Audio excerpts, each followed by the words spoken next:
Apa hukum bermudah-mudahan dalam sholat? Misal meninggalkan sholat atau nanti saja waktunya masih panjang. Tayyib, bermudah-mudahan dalam sholat ini perlu dirinci lagi yang dimaksud seperti apa. Kalau yang dimaksud adalah bermudah-mudahan dalam pelaksanaan sholat, dalam artian suka menunda-nunda, mengulur waktu sholat. Padahal waktu sholat yang paling afdal itu dilakukan di awal waktu, ya kan? Termasuk ahabbul a'mal ilallahi ta'ala, amal yang paling dicintai oleh Allah subhanahu wa ta'ala, as-salatu ala waktiha, sholat di awal waktu.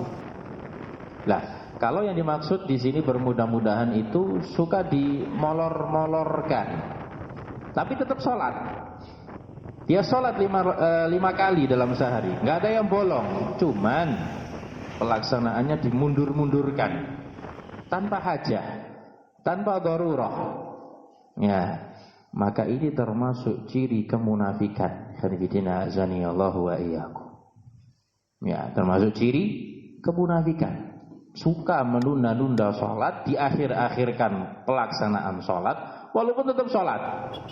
Ya, ditunda-tunda sampai berada pada ujung waktu sholat, hampir habis waktu sholatnya, baru dia sholat. Dan ibadina azani Allahu wa iyyakum. Sukanya itu injury time. Ya, sukanya injury time. Kan ibadina azani Allahu wa iyyakum. Terkadang baru dapat 1 rakaat, ya, dari 1 rakaat dari sholat asar, azan maghrib dikumandangkan. Ya, ya memang terhitung dia dapat sholat asarnya, ya, dianggap dapat sholat asar kalau sempat melakukan 1 rakaat sholat. Ya, sudah dapat 1 rakaat, masuk rakaat kedua, azan maghrib, maka sudah tercatat dia sholat asar. Tapi kalau belum sempurna 1 rakaat, dianggap tidak sholat. Ya, dianggap tidak sholat. Khairuddin azani Allahu wa iyyakum. Dia sholat di injury time, baru takbiratul ihram, rukuk, azan maghrib. Ya, jadi mandek Ustaz, sempurnakan. Ya, selesaikan 4 rakaat, tapi Anda tidak terhitung sholat asar. Khairuddin azani Allahu wa iyyakum. Cirinya kaum munafikin. Tapi kalau maksud yang kedua, bermudah-mudahan untuk meninggalkan sholat, tidak sholat dia nggak sholat, bolong-bolong. Subuh bangun jam berapa? 7:30. Males duha, tidak usah dijamak, kan gitu ya.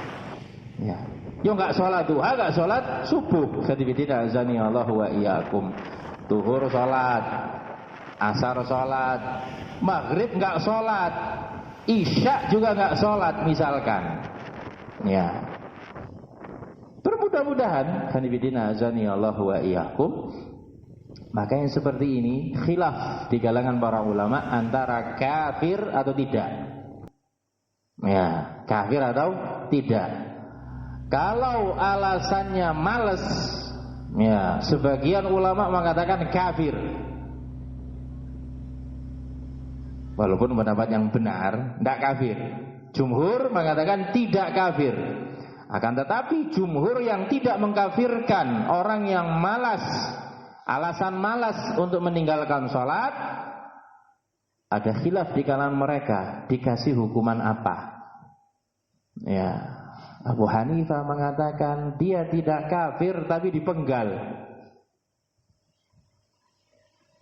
Ustaz, kok dibunuh? Loh, ada sebagian pelanggaran yang hukumannya harus dibunuh walaupun masih mukmin, seperti zina muhsan.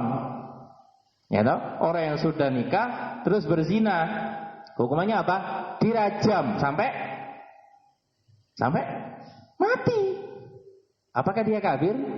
Tidak, kan gitu ya. Nah, Abu Hanifah berpendapat yang meninggalkan sholat karena malas, ya, dia tidak kafir, tapi penggal lehernya. Kalau pendapat Abu Hanifah diterapkan di negara kita, ya khairuddin azani Allahu wa iyyakum, tiap Jumat sholat jenazah kita. Berapa korban ya, berapa sudah dari kalangan syababul muslimin ya kena hukuman had karena enggak sholat. Lantaran apa? Males. Dipenggal satu persatu. Khanifidina azani Allahu wa iyyakum. Kalau pakai pendapatnya Abu Hanifah. Yang lain mengatakan tidak sampai dibunuh, terlalu ekstrim. Terus apa? Ta'zir. Apa itu ta'zir? Hukuman yang diserahkan kepada penguasa yang sekiranya memberikan efek jera. Jadi ini dikembalikan kepada kebijaksanaan penguasa. Kalau penguasa mengatakan yang tidak sholat karena males, penjara 2 tahun, penjara langsung penuh penjara. Ikhwan fillah azani Allahu wa iyyakum. Kalau penguasa mengatakan cambuk 80 kali, cambuk. Kan gitu ya? Cambuk 80 kali. Kalau misalkan pakai hukumannya Imam Syafi'i, ditampar pakai sendal, terus diarak sambil diumumkan. Dipermalukan ikan bidin azani Allahu wa iyyakum, ditamperi pakai sandal, terus diumumkan pakai toa masjid. Fulan bin fulan enggak sholat karena males. Waduh, masa depan suram kalau modelnya kamahada. Enggak ada calon mertua yang mau, kan gitu ya. Oh jangan rek, itu diingat sampai mati itu. Ya kan? Sih mending dipenggal, selesai urusannya kan gitu. Ini malunya seumur hidup. Diumumkan pakai toa masjid, ya toh? Ditampari pakai sendal sambil diumumkan ini orang enggak sholat karena males. Masya Allah, rame saut-sautan. Toa-toa masjid kalau madhab Asy-Syafi'i betul-betul diterapkan dalam bab ini. Khanifidina azani Allahu wa iyyakum. Ada lagi yang mengatakan tidak kafir juga tidak ada hukuman. Ya, nampaknya ini yang paling aman Ustaz kan itu ya. Nah, hakada khanifidina azani Allahu wa iyyakum. Jadi tidak ada yang aman untuk kondisi bermudah-mudahan dalam sholat. Ya, untuk gambaran pertama cirinya kaum munafikin. Gambaran kedua khilaf di kalangan ulama antara kafir dengan tidak. Sanibidina azanillahu wa iyyakum. Baik. Nah, ini pertanyaan berikutnya agak berat. Perwakilan dari santri katanya. Ini perwakilan dari santri. Enggak tahu santri yang mana ya. Mas Pandu jangan-jangan. Kenapa di pondok enggak ada ijazah? Masa kerja jualan? Kan yang lainnya ada. Nah, satu, ada apa dengan jualan? Kan gitu ya. Ada apa dengan jualan? Apakah jualan itu kemudian merendahkan status seseorang? Enggak. Rasulullah alaihi salatu wassalam dalam hadis riwayat al-Imam Ahmad disahihkan oleh Al-Albani rahimahullahu taala, beliau bersabda, ilzamu tijaratakum fa inna abakum Ibrahim kana bazzazan. Ya, ilzamu tijaratakum, seriuslah kalian dalam berdagang.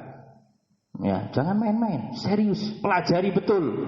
Ya, perdagangan itu seperti apa? Cara membaca peluang itu seperti apa? Pemasarannya seperti apa?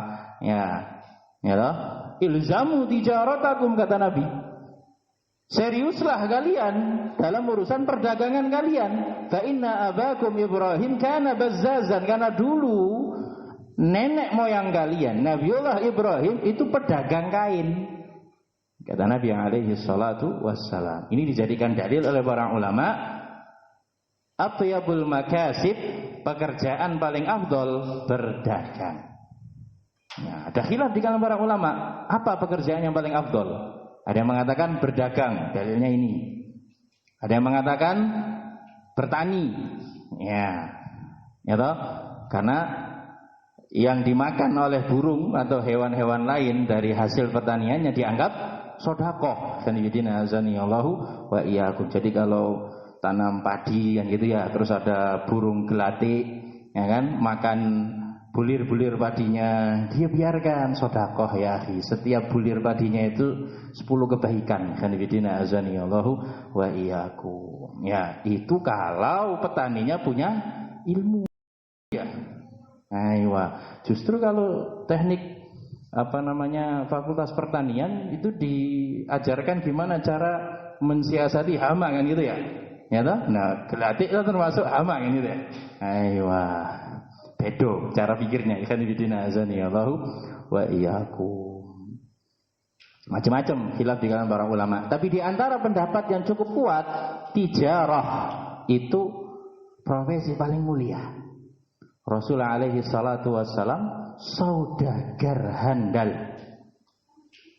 Utsman bin Affan saudagar handal. Sahabat muhajirin yang lebih afdal dari sahabat ansar, kebanyakan mereka tujar.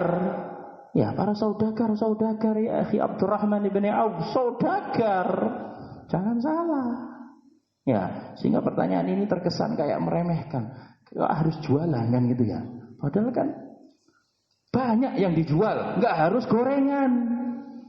Terlalu sempit pikiran antum kalau lulus enggak ada ijazah terus jualan OT-OT di pinggir jalan. Nih kan bidina azani Allah wa iyyakum. Terlalu sempit. Banyak santri lulus enggak punya ijazah, jual beli mobil. Ini Mas Pandu ya. Jual beli mobil, sukses. Dan dia enggak punya ijazah. Tingkat 2 rumahnya. Masya Allah, walaupun mepet sawah. Mewahnya mang, gede, mewah, tingkat 2, samping sawah, belakangnya kuburan. Ini kan ibadina azani Allah wa iyyakum. Khairud dunya wal akhirah dia. Rumahnya mewah, betul-betul pinggir sawah, tetangganya nggak ada yang ganggu. Bener, nyaman dia.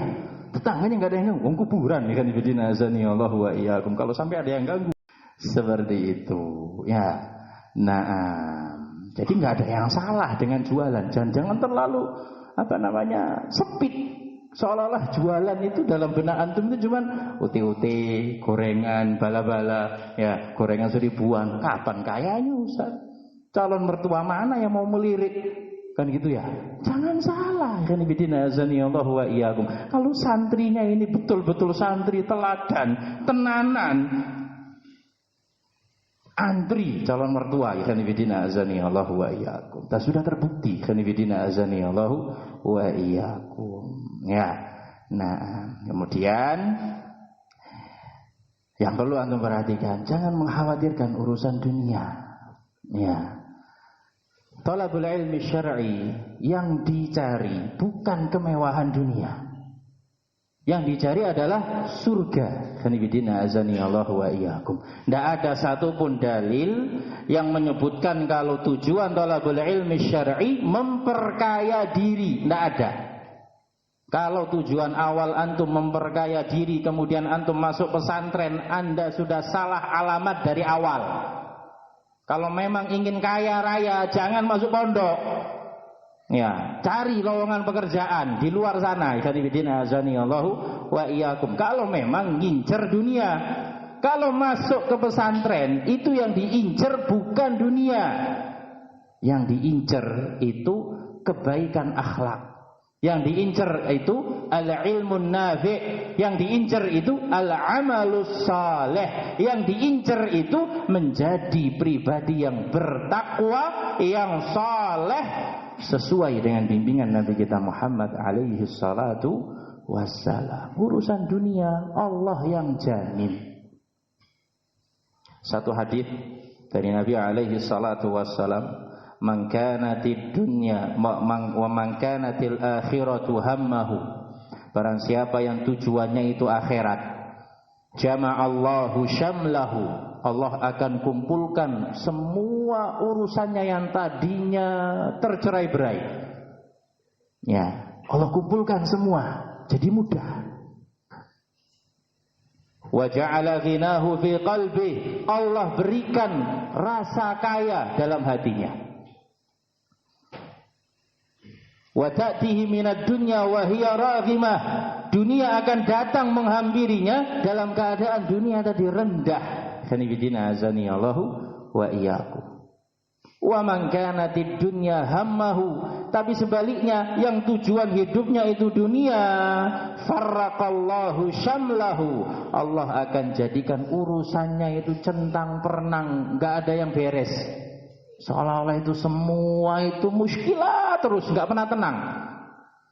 Ya toh? Wa ja'alal faqra baina 'ainai.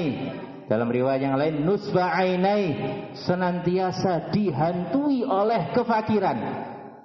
Sudah urusannya enggak ada yang beres, kefakiran menghantuinya. Walam ya'tihi minad dunya illa ma kutiba lahu. Dan dunia enggak akan menghampirinya kecuali dengan jatah yang sudah ditentukan. Ya, jadi kalau ngejar dunia enggak dapat apa-apa. Cuman jatah yang diberikan, tapi Anda harus menjual agama Anda, harus mengorbankan akhirat Anda. Ikhwan fillah azanillahu wa iyyakum. Tapi kalau akhirat tujuannya, dunia dapat, akhirat dapat. Ikhwan fillah azanillahu wa iyyakum. Wallahu taala a'lam bissawab. Naktabi bihadzal qadar. Subhanakallahumma rabbana bihamdik asyhadu an la ilaha illa anta astaghfiruka wa atubu ilaik. Tafaddalu barakallahu fikum.